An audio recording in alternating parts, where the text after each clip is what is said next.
எனக்கு கொள்கை தலைவர் யாருன்னு நினைக்கிறீங்க? எனக்கு கொள்கை தலைவர் முகமது நபி. நான் அகில உலகத்துக்கு முகமது நபியை கொள்கை தலைவராக ஏற்றிருக்கேன். ஆனால் என்னுடைய கொள்கை தலைவர் சொன்னபடி தான் நான் நடந்துட்டு இருக்கேன். அப்ப என்னுடைய கொள்கை தலைவர் என்ன சொல்றாரு?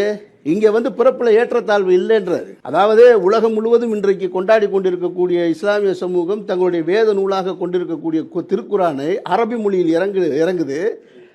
அந்த அரபி மொழியில் இறங்கினது காலகட்டத்தில் முகமது நபி சொல்றாரு, அரபி அல்லாதவர்களை விட அரபியர்கள் மேன்மை கிடையாதுன்றார்.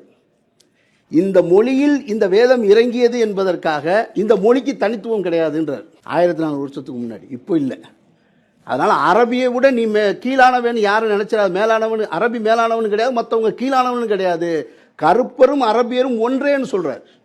அன்னைக்கு அந்த தத்துவத்தை அவர் சொன்னார். அந்த வழி தோன்றர்களாக வந்த என்னுடைய குடும்பத்துக்குள்ளே எனக்கு வந்து சேர்ந்துருச்சு.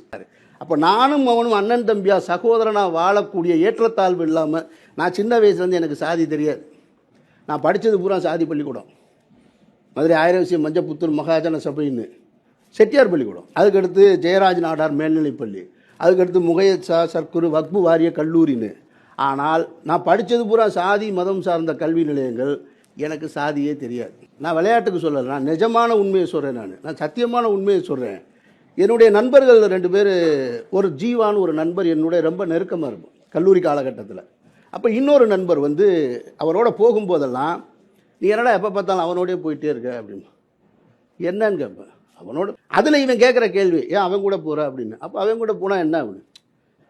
அவன்லாம் யாருன்னு தெரியுமா உனக்கு? தெரியாதுடா அப்படின்னு. ஏன் இது எதுக்கு சொல்கிறேன்னு நான் சொல்கிறேன், தெரியாதுடான்னு சொல்கிறேன்.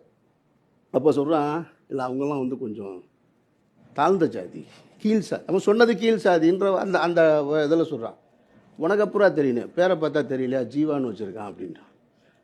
ஜீவான்னு பேரை வச்சு ஒரு சாதி பேரை வந்து வச்சு சாதியை கண்டுபிடிக்க முடியுமான்னு முதல் முறையாக உணர்ந்தது என்னுடைய கல்லூரி பருவத்தில் தான். அதுக்கு காரணம் நான் சொன்னேன் இல்லையா, நாங்கள் யாரை கொள்கை தலைவராக ஏற்றிருந்தோன்னு. அந்த கொள்கை எங்களை வழிநடத்துது.